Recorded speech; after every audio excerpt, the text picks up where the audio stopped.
আসসালামু আলাইকুম। তোমাদের গুচ্ছ ভর্তি পরীক্ষার হাতে আর মাত্র বাকি 24 দিন। মানে কথাটা শুনে একটু চমকে উঠছো, অবাক লাগতেছে যে আজকে যদি ফেব্রুয়ারি 24 তারিখ হয় এবং আমরা যদি এপ্রিলের 10 তারিখকে চিন্তা করি, তাহলে তো ভাইয়া সময় থাকে কতদিন? সময় থাকে হচ্ছে কি 45 দিন।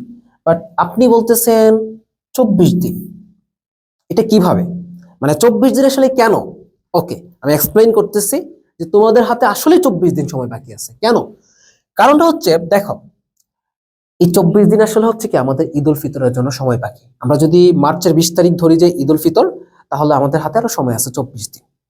এবং যারা আসলে তোমরা গুচ্ছ 2025-26 সেশনের জন্য সিরিয়াস স্টুডেন্ট, আমি এরকম স্টুডেন্টের কথা বলতেছি না যারা সিরিয়াস না, তোমরা বাদ সাইড থাকো। সিরিয়াস নাই, পড়াশোনা করো না, সাইড থাকো, ভিডিও দেখার দরকার নেই। আর যারা সিরিয়াস স্টুডেন্ট, পড়াশোনা করে আসতেছো, অথবা সামনে একদম সিরিয়াসলি পড়াশোনা করার ইচ্ছে আছে, এই কয়েকদিন অন্তত টাচে ছিল, তাদের জন্য ভিডিওটা। যারা রেগুলার না, তোমরা প্লিজ সাইডে, তোমাদের সাথে পরে কথা হবে। তো তাদের জন্য আমি বলবো যে তোমাদের বাকি হচ্ছে ভাই কতদিন? Only 24 days. কেন? কারণ দেখো, 24 দিন পর হচ্ছে কি ঈদ উল ফিতর, এবং একটা সিরিয়াস স্টুডেন্ট অবশ্যই তার প্ল্যানটা এমন ভাবে সাজাবে, অথবা এই ভিডিও দেখার পর তার প্ল্যানটা এমন ভাবে সাজাবে যেন সে ঈদের আগে তার সিলেবাসটার অলমোস্ট 90% সে কভার করতে পারে। 90% বলতে কি? এটা কিভাবে 90% বলতে? একদম বেসিক প্রিপারেশন, যেটাকে বলছি গুচ্ছের জন্য একদম বেসিক প্রিপারেশন। এখন বিষয়টা এরকম না, যারা গুচ্ছ প্রিপারেশন নিচ্ছ তারা এরকম না যে তুমি একবারে জিরো থেকে পড়বা, বা তোমরা একদম জিরো থেকে পড়াশোনা করতেছো, কখনোই না। কারণ তুমি অলরেডি অনেক ভার্সিটি এক্সাম দিয়ে আসছো, সেকেন্ড টাইমার হয়ে থাকলে তো অনেক ভার্সিটি এক্সাম দিয়ে আসছো, এবং একই পড়া বারবার পড়ে আসতেছো। বাট ফার্স্ট টাইমার হয়ে থাকলেও তুমি অনেকবার রিভিশন দিয়ে ফেলছো। তুমি ঢাকা ইউনিভার্সিটির জন্য দিছো, হয়তো বা মেডিকেলের জন্য দিতে পারো, চট্টগ্রাম, জাহাঙ্গীরনগর, এগ্রি, রাজশাহী, প্রত্যেকটা জন্যই মোটামুটি একটা রিভিশন তুমি দিয়ে আসছো। সো এখন আসলেই একটা চ্যাপ্টার রিভিশন দিতে গেলে তোমার কিন্তু এত বেশি সময় লাগার কথা না। তুমি অনেক কিছু পড়া আছে, অনেক কিছু পড়া আছে, তাই না? তো আমার মনে হয় যে তোমরা আসলে খুব ইজিলি একটা চ্যাপ্টারকে রিভিশন দিতে পারবা। এবং আমি মনে করি প্রত্যেকটা স্টুডেন্ট যারা সিরিয়াস, তোমাদের টার্গেট থাকবে হচ্ছে কি ঈদের আগে যাতে সিলেবাসটা কমপ্লিট করে যেতে পারে, একবার গুচ্ছের জন্য একবার রিভিশনটা, একবার পড়াটা কমপ্লিট করে যেতে পারে। এবং ঈদের পরে যে সময়টা, দেখো, ঈদ যদি আমাদের হচ্ছে কি 20 মার্চ হয়, কবে?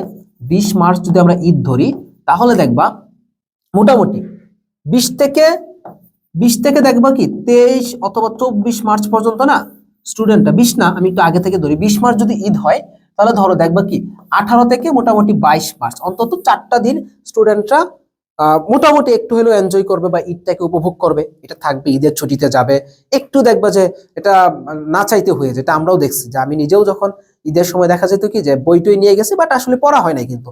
তো ব্যাপারটা হচ্ছে কি, ধরো 3 থেকে 4 দিন তোমার অটোমেটিক্যালি চলে যাবে, এবং যে 3 থেকে 4 দিন যে আনন্দটা করবা, বা একটু আনন্দ করো বা না করো, তুমি যদি মন খারাপ করে বসে থাকো বাসায় গিয়ে, কোনো সমস্যা নাই। বাট এই যে একটা গ্যাপ তুমি দিয়ে আসছো, এইটা দিয়ে তারপর যখন আবার পড়ার টেবিলে আসবা, আরো দেখবা 2টা দিন চলে গেছে, জাস্ট হচ্ছে তোমাকে সিরিয়াসনেসটা তৈরি করতে। কারণ পড়াশোনার একটা ফ্লোতে থাকলে সেখানে যখন একটা গ্যাপ পড়ে যায়, সেটাকে আবার ফ্লোতে তুলতে গেলে মিনিমাম 2 দিন সময় লাগবে, মানে লাগবেই।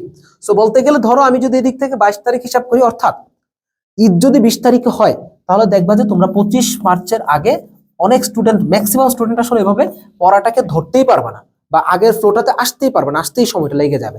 আগে যদি পড়তা দিনে 10 ঘন্টা, তুমি দেখবা যে ঈদের পরে এসে তুমি দিনে পড়তো 3 ঘন্টা 4 ঘন্টা, কারণ একটা ফ্লো থাকবে এখানে, ঈদের আমেজ থাকবে। তো দ্যাটস হচ্ছে তোমরা 25 তারিখ পর্যন্ত মোটামুটি ধরো যে ওইভাবে পড়াটা ধরতে পারবে না। আবার যারা একদমই সিরিয়াস, তারা দেখবে যে কোনো না কোনো ভাবে ধরেই ফেলছে, ওগুলো একদম পাগলা টাইপের স্টুডেন্ট থাকো, পাগলা হইতে পারলে আরো বেশি ভালো। ওকে, এখন যদি এখানে 25 ধরি, তাহলে তোমার কাছে আর কতদিন সময় থাকবে? তোমাদের কাছে আর সময় থাকবে হচ্ছে, ধরো একদম পুরো অ্যানালাইসিস দিচ্ছে, কিন্তু তোমাদের কাছে সময় থাকবে কিন্তু 15 ডেজ।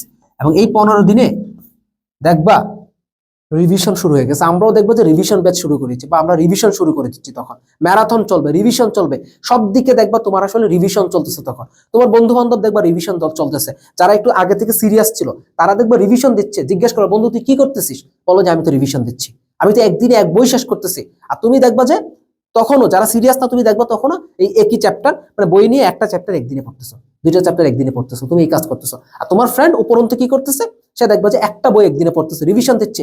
সে একদিনে দেখবা যে ম্যাথ শেষ করে ফেলতেছে, একদিনে সে ফিজিক্স শেষ করে ফেলতেছে, বায়োলজি, কেমিস্ট্রি শেষ করতেছে, একদম পুরো ফাটায় পড়তেছে, বুঝছো? কারণ ওই টাইমটা রিভিশনে একটা হাইপ চলবে, পুরা মার্কেট চলবে তখন রিভিশনে, দেখবা তখন একটা রিভিশন একটা ঠেলার উপর চলবে। সো তুমি তখন চিন্তা করবে যে আরে আমার তো এখনো অনেক পড়াই বাকি, আমি কি করলাম?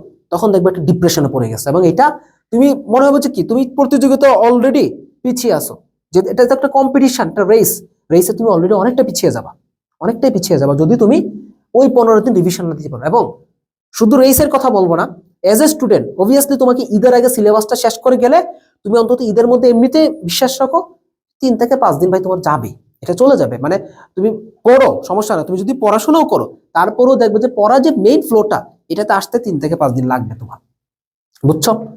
আচ্ছা, এখন আসো এই 15 দিনে তুমি যদি অন্তত পক্ষে 15 দিনে অন্তত তুমি যদি ভাই 2বার রিভিশন না দেও, 2বার কি না করো, অন্তত রিভিশনটা না দেও, তাহলে তো হচ্ছে না। 2বার মিনিমাম তোমাকে রিভিশন দিতে হবে, মানে দিতে হবে, এটা কোনো মানে এটা মিস করা যাবে না, রিভিশন তোমাকে 2বার দিতেই হবে। আদারওয়াইজ দেখবা যে কি এতদিন যতই বেসিক পড়ো না কেন, তখন যদি গিয়ে রিভিশনটা না দেও তখন আলটিমেটলি না কোনো একটা কাজে আসবে না, এটাই বাস্তবতা। ঠিক আছে, ওকে। তো এখন এই যে আমি বললাম যে ভাই তোমাদের হাতে আর 24 দিন বাকি আছে, 24 দিন আসলে কি পড়বা, কোনটা আসলে বাধ্যতামূলক আর কোনটা হচ্ছে কি মানে না পড়লেও সমস্যা নেই। তো মেইনলি স্টুডেন্ট আসলে যে ভুলটা করো, এখন আমি বললাম যে 24 দিনের মধ্যে তোমার সিলেবাস শেষ করতে হবে, দেখবা সবাই গিয়ে কি করবা, যে যে চ্যাপ্টারটা সহজ তুমি পারো কোন চ্যাপ্টার, প্রাণী বিভিন্নতা ধরে ফেলছো, তুমি পারো কোন চ্যাপ্টার, গুণগত রসায়ন তুমি ধরে ফেলছো, আর তুমি যে পারো না হচ্ছে অর্গানিক কেমিস্ট্রি, সেই অর্গানিক দেখবা যে তুমি সেই ঈদের পরে গিয়ে শুরু করতেছো। এই বোকামিটা করবো নাকি, এটাই করবা। তুমি পারো না ভাই অর্গানিক কেমিস্ট্রি, তুমি ধরতেছো ঈদের পরে। তুমি পারো না হচ্ছে ধরো পরিমাণগত রসায়ন, তুমি ধরবা হচ্ছে কি ঈদের আগে আগে। তুমি পারো না মৌলের পর্যাবৃত্ত, ধরবা হচ্ছে কি ঈদের আগে আগে। তুমি পারো হচ্ছে ধরো কি পরিবেশ রসায়ন, তুমি এটা এখন পড়বা। তুমি পারো হচ্ছে কি শ্বসন ও শ্বাসক্রিয়া, তুমি এটা এখন পড়বা। তুমি পারো না ভাই অণুজীব, তুমি অণুজীব পড়বা কখন, ঈদের আগে গিয়ে। তুমি পারো না হচ্ছে কি উদ্ভিদসারী তত্ত্ব, তুমি পড়বা কি ঈদের পরে গিয়ে। নো, এইটা কথা বলতেছি না। অবভিয়াসলি আগে তোমাকে এই বান্দাকে শেষ করতে হবে, অন্তত পক্ষে এই বান্দা যে আছে না অর্গানিক কেমিস্ট্রি আগে শেষ করবা। অন্তত এই যে তোমার ফেব্রুয়ারি মাস থাকতে থাকতে অর্গানিক কেমিস্ট্রি শুরু করে ফেলো, যাতে মার্চের অন্তত 10 তারিখের আগে অর্গানিক শেষ করতে পারো। আমাদের গুচ্ছ ব্যাচে অর্গানিকের আর মাত্র 2টা লেকচার বাকি আছে, অলরেডি 5টা লেকচার নিয়ে ফেলছে, 2টা লেকচার বাকি আছে। ওরা আগামী 3 দিনের মধ্যে ওরা অর্গানিক কেমিস্ট্রি ইনশাল্লাহ শেষ করে ফেলবে।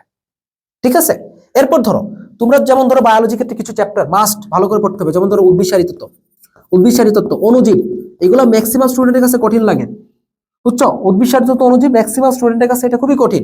নগ্নবীজি আবৃতবীজি খুবই কঠিন লাগে অনেকের কাছে। সেকেন্ড পেপারে যদি যাই, প্রাণীর পরিচিতি অনেকের কাছে জটিল লাগে, অনেকের কাছে জটিল লাগে। তারপর ধরো পরিপাক শ্বসন মোটামুটি ইজি আছে, রক্ত সঞ্চালন মোটামুটি ইজি আছে, শ্বসন ও শ্বাসক্রিয়া ইজি আছে, বাট চলন কঠিন লাগে। ঠিক আছে, জিন তত্ত্ব অনেক কাছে কঠিন লাগে। সো তুমি চিন্তা করবা তোমার কাছে যে চ্যাপ্টার গুলো কঠিন আছে, মানে যেগুলোতে অলরেডি তুমি অনেক প্যারা খেয়ে আসছো, অনেক এক্সামে তুমি কম মার্ক পেয়ে আসছো, সেই চ্যাপ্টার গুলোকে আগে পড়ার চেষ্টা করবা, আগে যাতে সেগুলোকে কাভার করে নিতে পারো।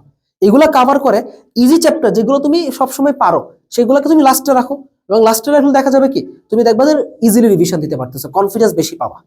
এখন আগে থেকে কি করো, কঠিন চ্যাপ্টার গুলো পড়ো। সিমিলারলি ফিজিক্স, কেমিস্ট্রি বা আদার্স যে সাবজেক্ট আছে যেটাই হোক না কেন, তুমি সেটার জন্য আগে হচ্ছে ভাই তুমি যেগুলো কম পারো, যেগুলোতে তুমি দেখো যে প্রত্যেকটা এক্সামে তুমি এই চ্যাপ্টারের কোশ্চেন গুলো তুমি মিস করে আসতেছো, ওগুলো সুন্দর করে বেসিকটা ক্লিয়ার করো, পরে তারপর তুমি আগাও ইনশাল্লাহ। ঠিক আছে, তো সিরিয়াস স্টুডেন্ট হয়ে থাকলে অবশ্যই মানে আগামী 24 দিনের মধ্যে সিলেবাসটাকে কমপ্লিট করে ফেলো, মানে ঈদের আগে প্যাক আপটা করে যাও। এরপরে ঈদের পরে এসে জাস্ট পুরো ধরো রিভিশন দিবা। একবার 2বার যদি রিভিশন দিতে পারো না, ম্যারাথন গুলো যদি করো, ইনশাল্লাহ গুচ্ছতে একটা সেরা লেভেলে কামব্যাক দিয়ে আসতে পারবে ইনশাল্লাহ। ঠিক আছে, ওকে, এই ছিল তোমাদেরকে বলার। সবাই পড়াশোনা করো ঠিক মতো। ঠিক আছে, আল্লাহ হাফেজ, আসসালামু আলাইকুম। একটা কথা, এক্সাম ব্যাচ আসতেছে কিন্তু খুবই প্রিমিয়াম এক্সাম ব্যাচ। ঠিক আছে, আপডেট পাবো 1-2 দিনের মধ্যে।